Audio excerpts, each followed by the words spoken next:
Hey, med school made easy. Today we're going to talk about the structure anatomy of a neuron that would be found like your peripheral nervous system, for example. So to start, this is how most neurons look.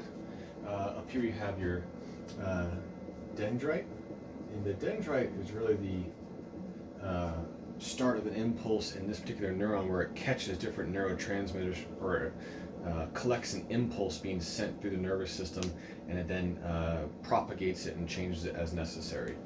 You're going to have a cell nucleus because a neuron is in fact a cell. So the nucleus where DNA lives and things like that.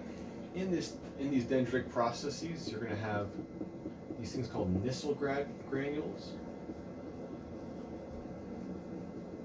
And what those things are, they're essentially rough endoplasmic reticulum. They're little rosettes of ribosomes that create proteins for the neuron to carry out its daily functions and things like that.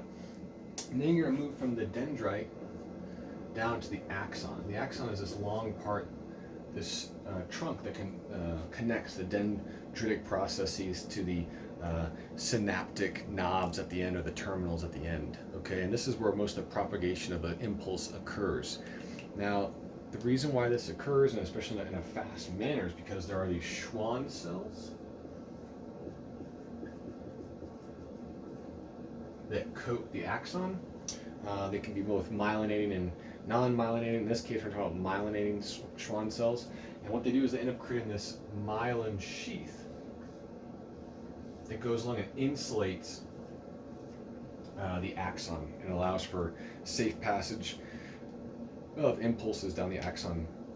Of note, in between each one of these sections of myelin, there are nodes of Ranvier.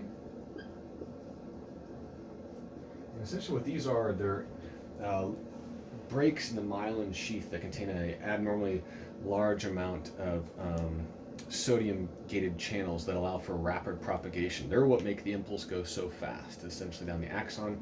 And lastly, get down here to the synapse, which is the break from the axon terminals to the next dendritic process. This would connect with another neuron, something like this, and the nervous system would continue. Now, how does this synapse get crossed? There's little neurotransmitters that get released here, get picked up here, and that's how the signal can come, be released across the synapse, and then be picked up by the next neuron. That's a basic overview of a neuron, how it works, what its structure is, etc. Thanks.